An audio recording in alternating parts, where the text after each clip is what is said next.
आप सभी का हमारे यूट्यूब चैनल पर स्वागत है। आज हम पढ़ने वाले हैं ब्लड यानी कि रक्त। रक्त से संबंधित सामान्य परिचय पढ़ेंगे। मानव में रक्त एक द्रव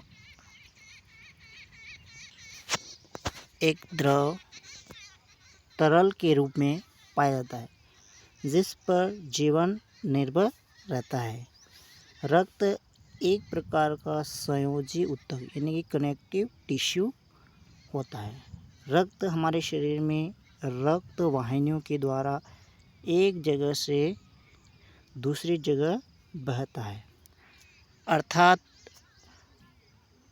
रक्त एक प्रकार का तरल संयोजी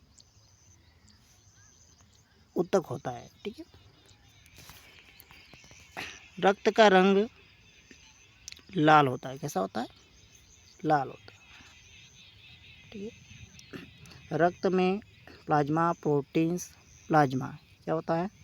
रक्त में एक तो प्लाज्मा और प्रोटीन्स तथा रक्त की कणिकाएं उपस्थित होती है। रक्त में हीमोग्लोबिन उपस्थित होता है। ठीक है। रक्त की सामान्य मात्रा अगर देखी जाए तो इसमें नर में 4 से 6 लीटर रक्त पाया जाता है और मादा में 4 से 5 लीटर तक रक्त पाया जाता है। रक्त एक स्वस्थ व्यक्ति के वजन का लगभग कितना होता है? 7 से 8% होता है। ठीक है। रक्त की पीएच कितनी होती है? 7.4 यानी कि क्षारीय माध्यम होता है। ठीक है।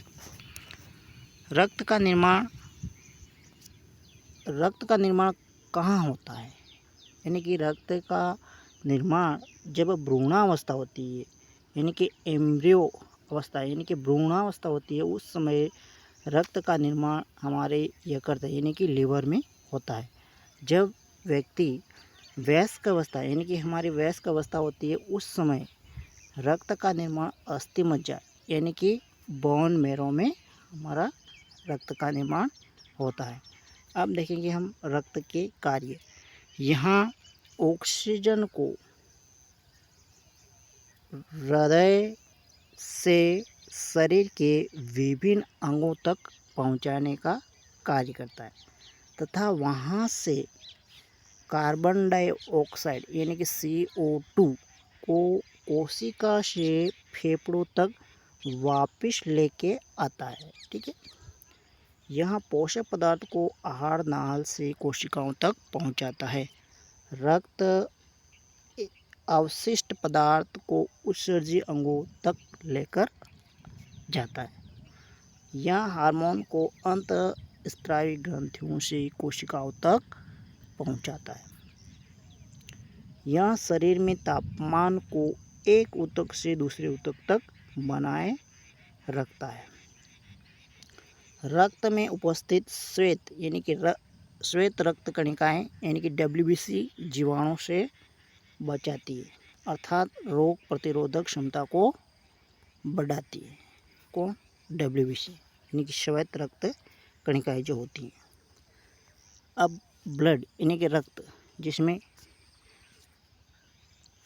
प्लाज्मा प्रोटीन, जिसमें 55% तो प्लाज्मा प्रोटीन्स की मात्रा होती है, यानी कि उसमें लगभग 92% जो होता है वो जल होता है।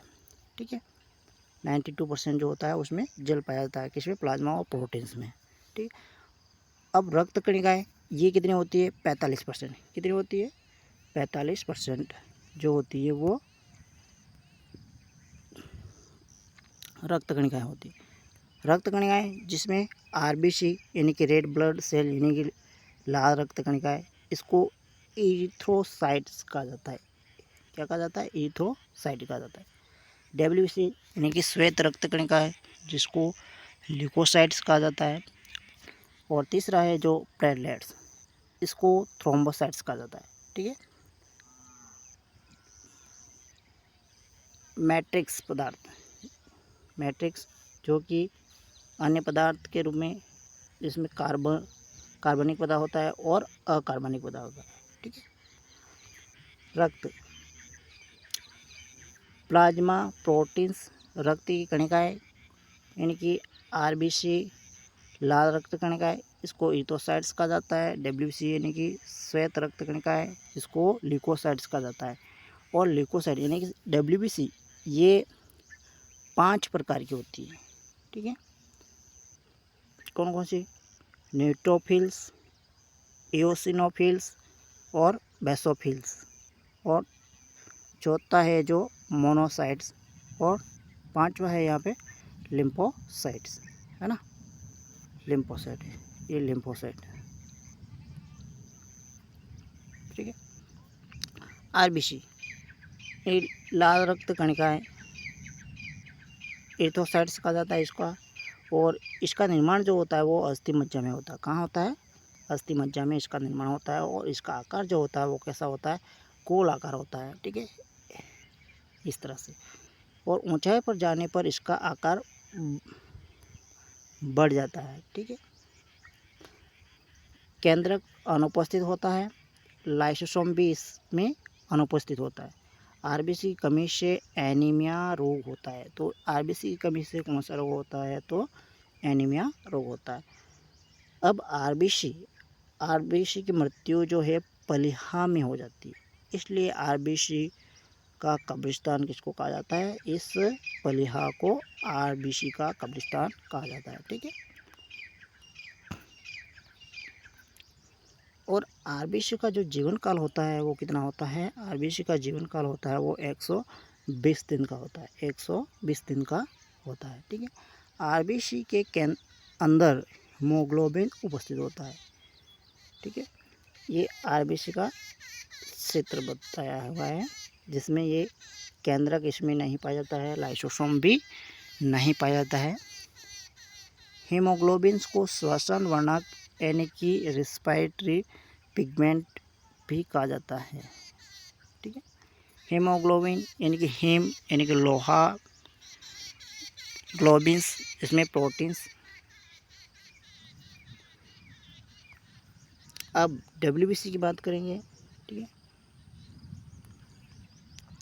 डब्ल्यूबीसी यानी कि इसका निर्माण जो होता है वो कहाँ होता है? वो अस्थि मज्जा में ही होता है। इसका आकार जो होता है वो कैसा होता है? अनिश्चित होता है। ठीक है, केंद्रक जो होता है वो उपस्थित होता है। ये इस तरह से ये केंद्रक आपको दिख रहा होगा, रोगों से सुरक्षा करती है। ये डब्ल्यूबीसी जो होती है वो रोगों से सुरक्षा करती है, अर्थात इसको रोग प्रतिरोधक क्षमता बढ़ाती है। तो कौन बढ़ाती है? डब्ल्यूबीसी।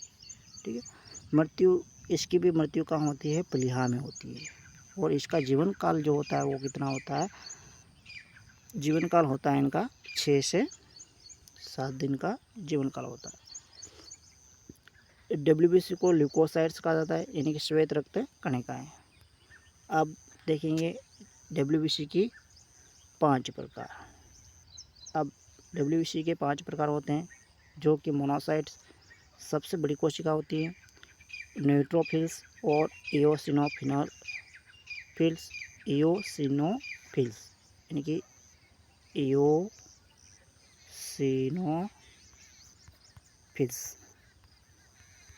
हाँ,